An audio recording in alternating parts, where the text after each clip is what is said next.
ho ampitomboana ho aminao anie ny fahasoavan'Andriamanitra ao anatin'izao fandarantsika manokana izao. Manomboka ny fotoana amin'ny alalan'ny vavaka isika.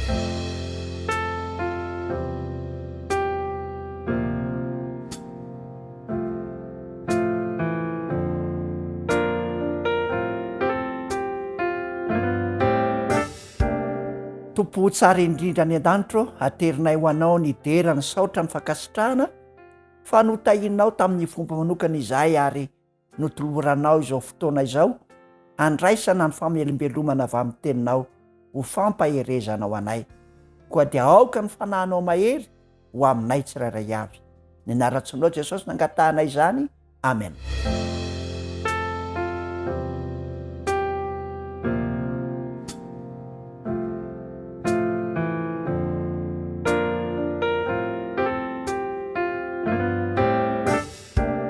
Amin'ity fotoana ity dia nomena lohateny manokana ny fiarahana aminao, manao hoe mampianaranay hivavaka, mampianaranay hivavaka.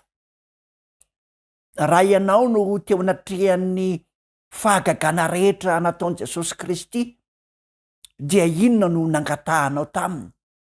Raha teo ambanin'ny masonao no nanaovan'ireo fahagagana, raha isan'ireo taranaka velona tamin'izany fotoana izany ihany koa ianao ka nahita ny famahanana ny olona tsy omby 5,000, dia inona no nangatahanao taminy? Raha isan'ny nanato maso ny nananganana ny Lazarosy tamin'ny maty ianao, dia inona no nanetsika ho angatahanao aminy? Raha isan'ny mpianatra teo akaikiny koa ianao, dia ahoana ho ianao hoe inona no angatahanao taminy? Ny tsy ambaratelon'izany rehetrarehetra izany dia ao anatin'ny vavaka, ary marim-pototra ny fangatahan'ity mpianatra anankiray ity, izay voatantara ato amin'ny bokin'ny Lioka 12, ny 1:1. Ny teny rehetra dia vakitsika amin'ny anaran'i Jesosy Kristy Tompo. Ary Jesosy nivavaka tao amin'ny fitoerana iray, ka rehefa nitsahatra izy dia hoy ny mpianany anankiray taminy, Tompoko, mampianara anay hivavaka tahaka ny nampianaran'ny Jaona ny mpianana. Ity mpianatra ity dia resy lahatra fa na dia teo amin'ny Jaona mpanao batisa aza, dia misy fombiazana ny herin'ny vavaka, misy zavatra hoentin'ny vavaka eo amin'ny fiainana. Koa dia raha vao nitsahatra tao anatin'ny fotoam-bavaka nataon'i Jesosy, avy hatrany izy dia nanatona ka niteny tamin'i Jesosy hoe, Jesosy io, mampianara anay hivavaka. Jesosy io, meo anay ny tsiambaratelo, azahoanao manao ny asanao sy mahatanteraka izay rehetra tanterahanao.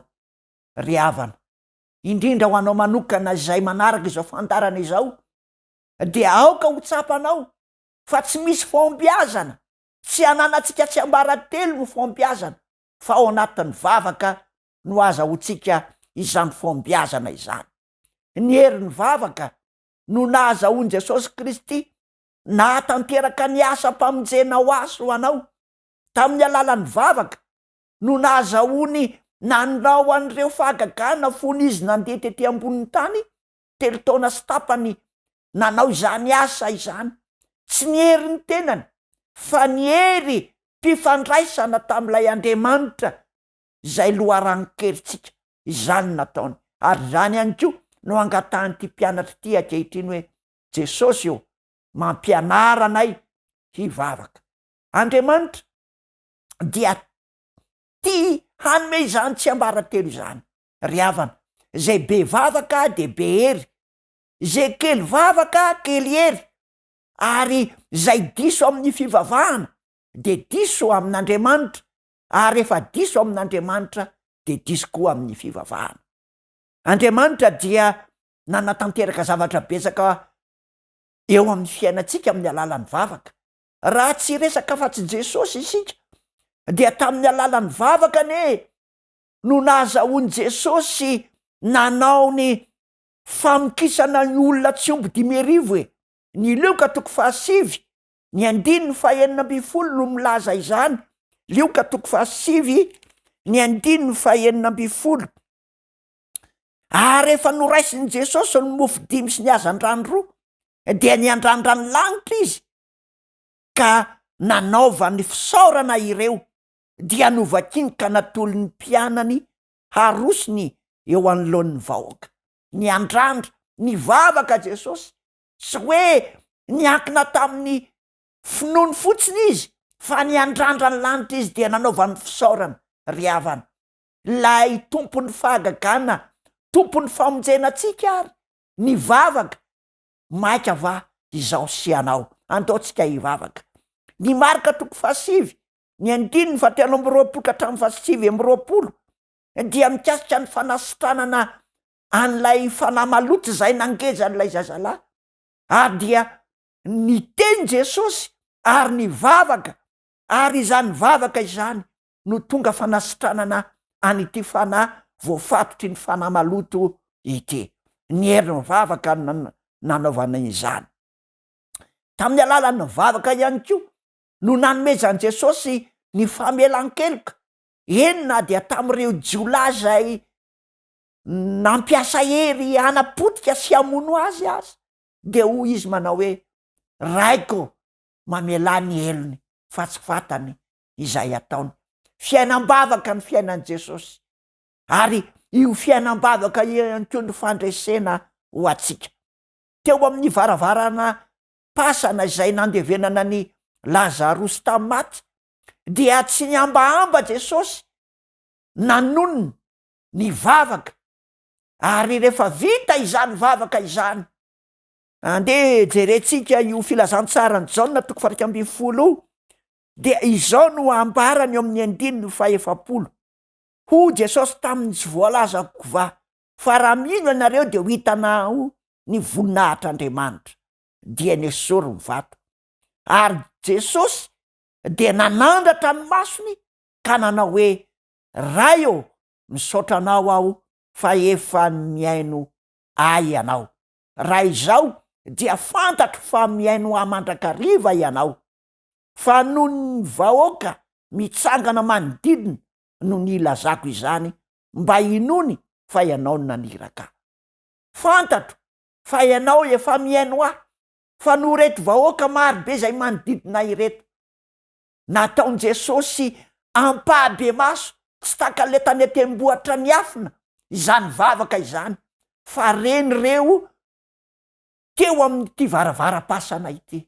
Tahaka izany ihany koa eo alohan'ny varavara-pasana dia afaka mivavaka ho anao Jesosy Kristy.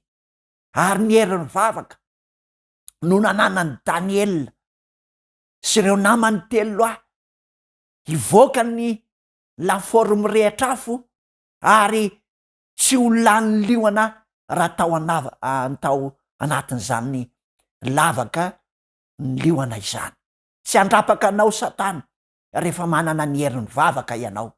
Tsy hamonanao ny afo rehefa manana fiainam-bavaka ianao. Fikiro Andriamanitra, fikiro amin'ny alalan'ny vavaka izy, fa izany no hanampy anao.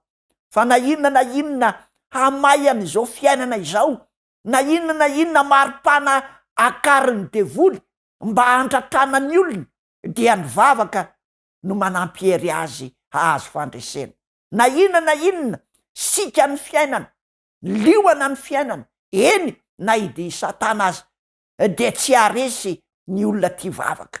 De tahaka izany ihany koa i Mosesy rehefa taony teo anatrehany ny ranomasina mena, andany 2 tendrombohitra zay mamefy azy ao amin'ny arinany fahavalo.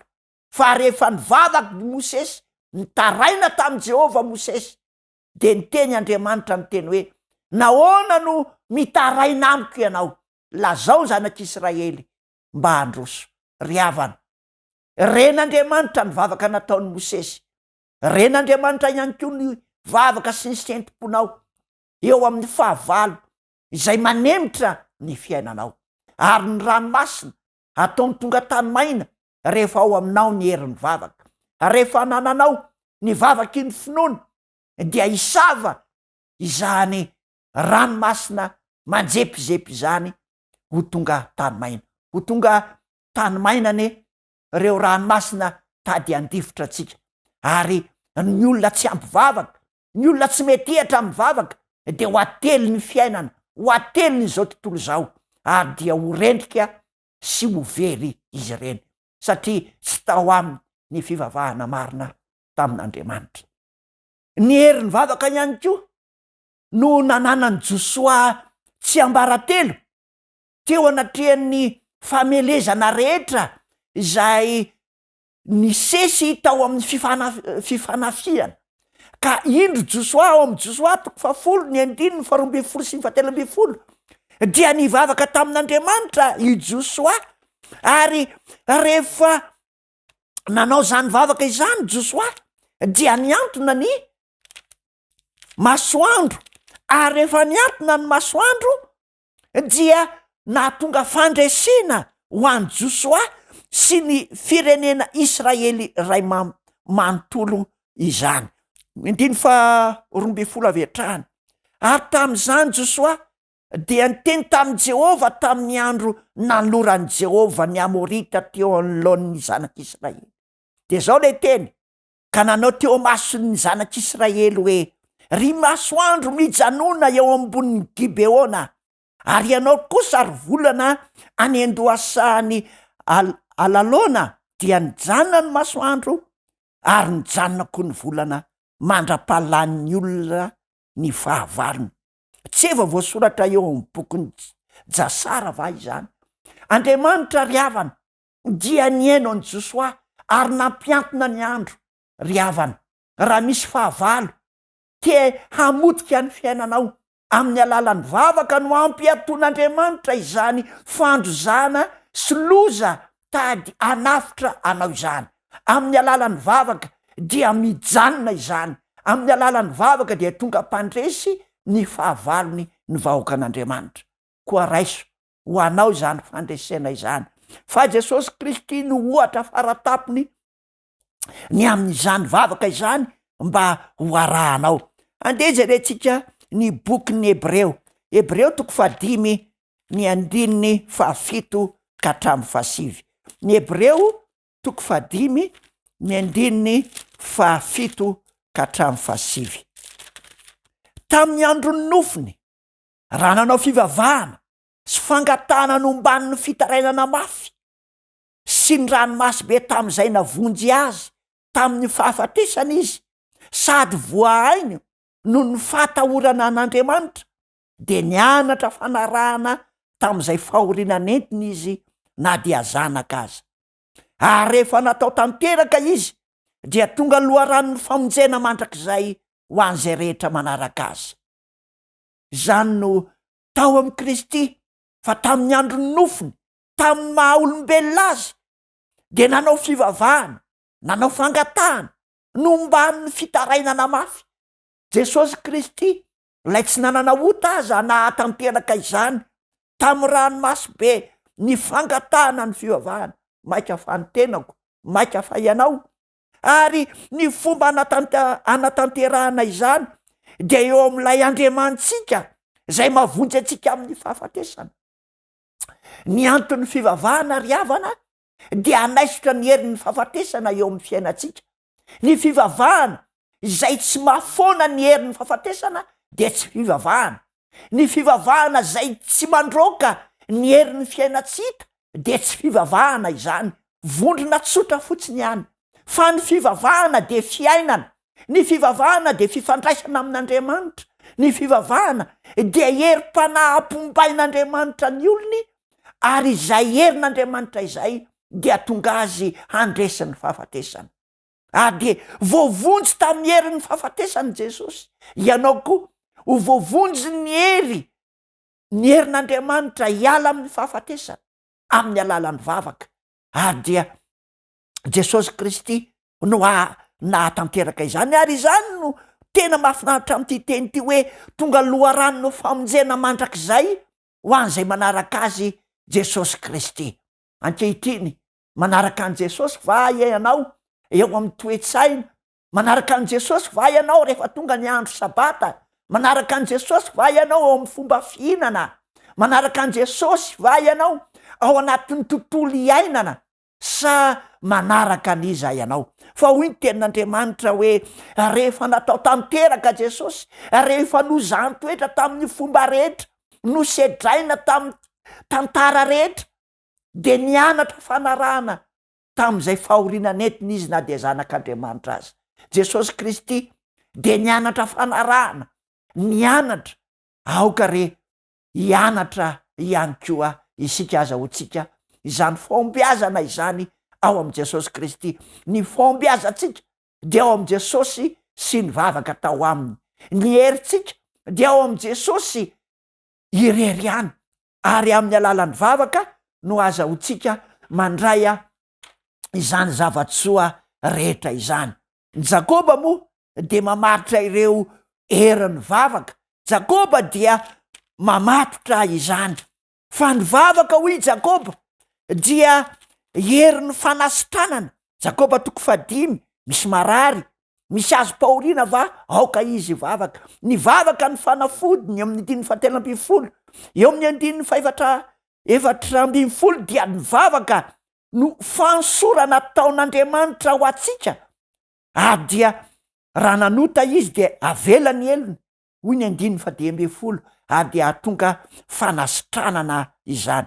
Ary ny vavaka ny finoana dia monjy ilay marary, famonjena riavana ny vavaka, fa ny tompo anangana azy. Ny vavaka ny fananganana ny lehilahy ho lehilahin'Andriamanitra, ny vavaka ny fananganana ny vehivavy ho vehivavin'Andriamanitra, ny vavaka ihany koa ny fananganana antsika hiala amin'ny fahafatesana ho amin'ny fiainana mandrakizay, na io fahafatesana ara-batana mihitsy, na io le fahafatesana araky ny teny malagasy manao hoe matin-kenatra, matin-kanina, matim-bola, reny karazana fahafatesana rehetra ireny de amin'ny alalan'ny vavaka no hanesorana azy eo amin'ny tenantsika tsirairay avy. Ary dia Eli dia ny vavaka dia no henon'Andriamanitra. Raha nataony tamin'ny Eli zany de ataonao aminao koa, raha nataony tamin'ny Josoa zany de ataonao aminao koa, raha nataony tamin'ny Mosesy zany de ataony aminao. Koa mahazo toy ianao, aoka ianao hivavaka ho an'i Kristy, hivavaka hiankin-do aminy, ary ny vavaka izany no apinga lehibe ho atsika, hoy ny bokin'ny Efesianina 5. Ny tompo ho amintsika, ary maniry aho fa manomboka izao dia olon'ny vavaka ianao, olon'Andriamanitra ianao.